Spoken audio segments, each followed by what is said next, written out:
That came later, at 9 p.m., sitting on her kitchen floor, phone pressed to her ear.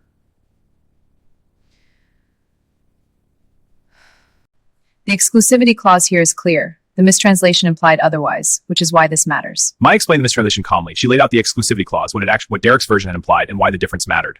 But before she could answer, she felt a presence beside her.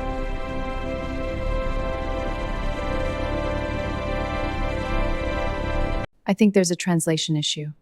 The word Derek used, doksenteki, it means exclusive rights, not preferred vendor. It changes the entire contract. Nobody except the girl standing in the doorway.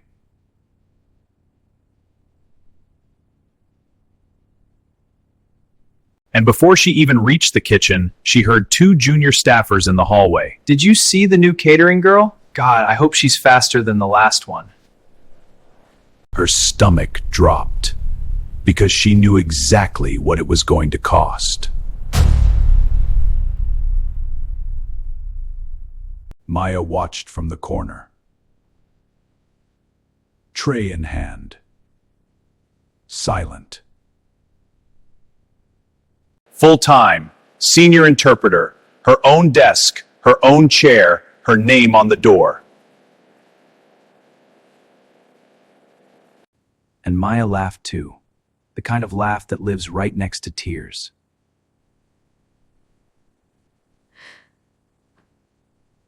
Her mother had taught her Japanese as a little girl. Not Mandarin, Japanese, Osaka dialect, formal register, business vocabulary. The interpreter, a man named Derek, stared at his shoes. $3 million was walking out the door, and nobody knew why. The most important clients Harrington and Cole had ever hosted were leaving.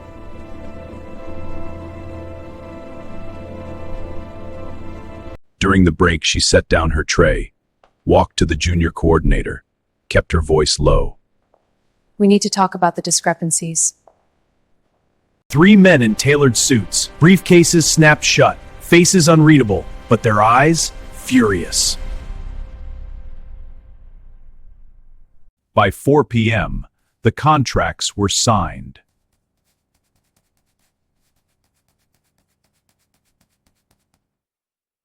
Derek listened, then laughed, loud enough for the whole room to hear.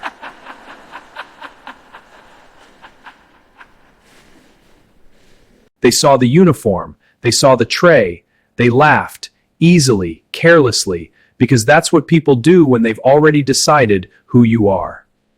But no one knew what was about to happen, because 30 minutes later, Derek mistranslated the exclusivity clause, directly, confidently, completely wrong. He held up one hand. Silencing his own team, he listened. She wore blazers. She sat at tables like the one Mr. Nakamura just walked away from.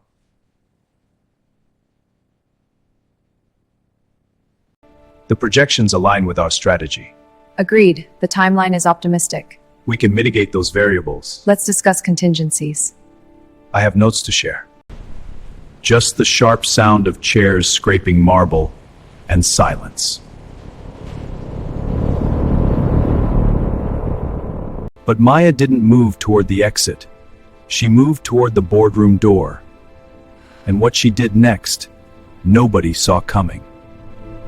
She didn't storm in. She didn't make a speech.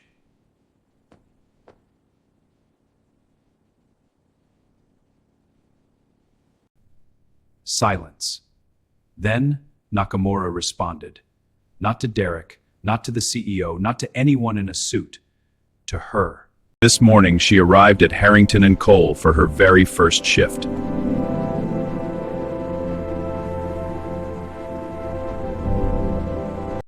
Maya chose her mother.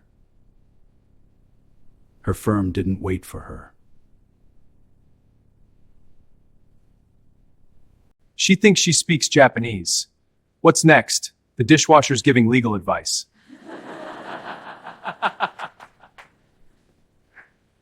Derek stood against the wall, his face the color of paper.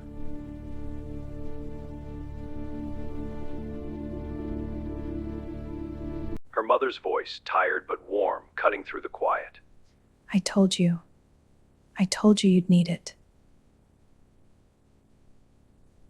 Maya Chen, 28 years old, catering uniform, a tray of untouched coffee in her hands. She hadn't moved, hadn't breathed. Derek kept going, confident, careless, and with every wrong word, every butchered phrase, she saw Mr. Nakamura's expression shift, subtle, almost invisible, but she caught it. She simply knocked, twice, and when that door opened, everything in that room shifted.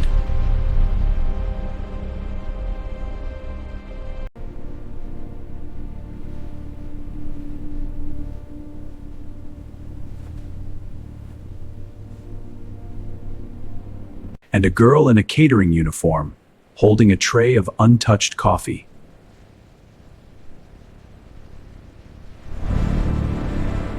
Because she understood every single word Mr. Nakamura just said. Every single word. Correct honorifics, precise vocabulary, the kind of Japanese that takes years, not classes, to learn. The room went absolutely still. The CEO's face tightened. "Excuse me, this is a closed..."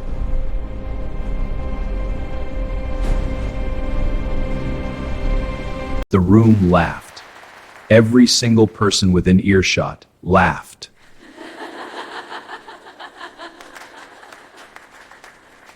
By 4:15, the CEO was walking Maya to the lobby, not to say goodbye, to make an offer. The one that says, "I see you. I respect you." Maya accepted it with both hands, the way her mother taught her.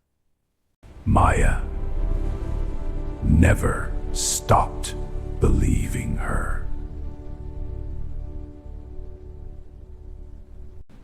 Maya didn't need anyone to believe in her.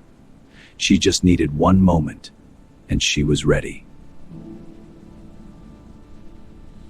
And began gathering his documents. Most people would have walked out right then, grabbed their coat, their dignity, whatever was left. Gentlemen, a pleasure to meet you, and let's get right to business. Derek, the firm's official interpreter, greeted them loudly, too loudly, wrong honorifics from the very first sentence. The doors burst open. No warning, no explanation.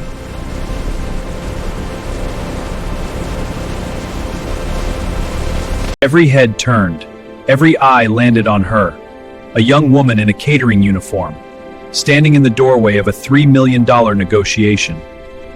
$3.2 million. Closed. Done. Done. The pen barely made a sound, but everyone in that room felt it. Her own office chair, her own future. Then life did what it does. It didn't ask permission. Then her mother got sick. Not a small sick. The kind of sick that means hospital visits at midnight. Laughter, easy, careless. Maya kept walking, head down, tray steady. She'd learned how to do that. The ones that burst open at the start of this story. The scraping chairs, the silence, the $3 million walking away.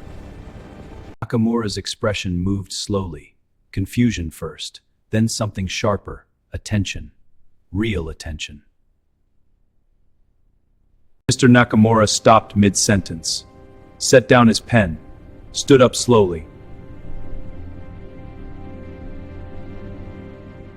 Nobody in that room understood him. The senior partners stood frozen. The junior staff exchanged panicked glances.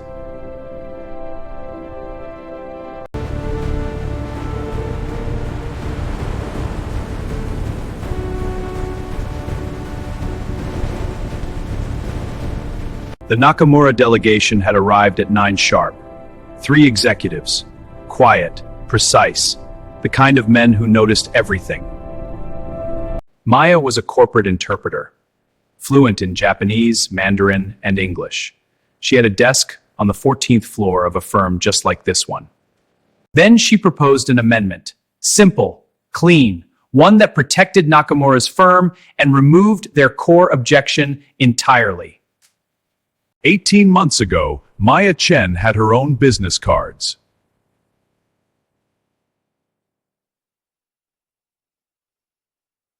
Mr. Nakamura, standing quietly, both hands extended, his business card held between his fingers, the formal Japanese gesture.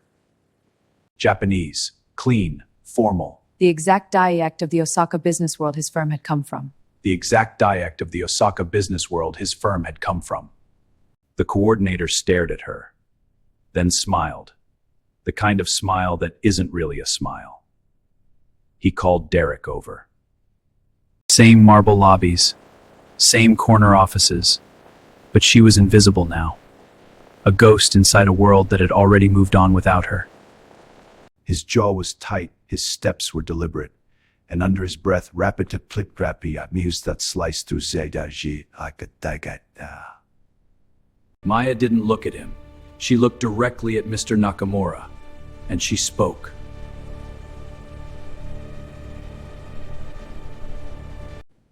Some things don't need translation. She didn't cry. Not there, not yet. Deep, dramatic narrator.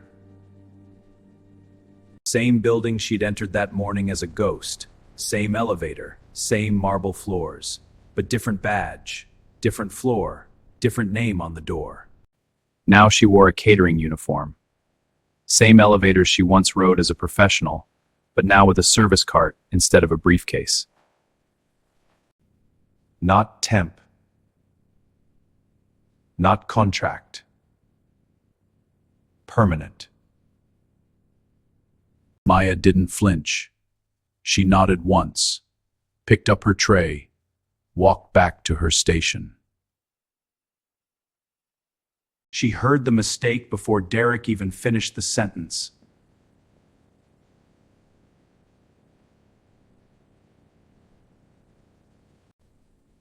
You'll need it someday.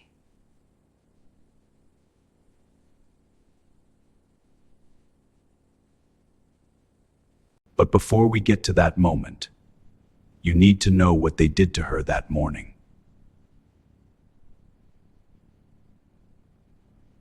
The kind that means you choose between your career and your family, and you don't even hesitate.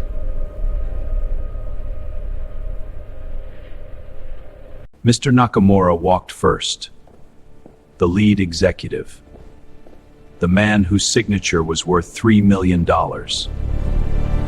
She simply walked toward the one door nobody expected her to approach.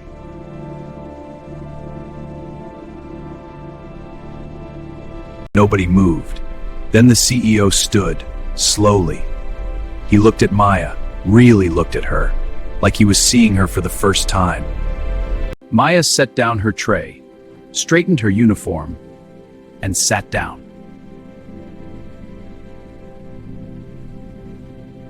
She knew exactly what went wrong. She knew exactly how to fix it. And she knew if she stepped forward right now, nothing would ever be the same. But today was going to be different.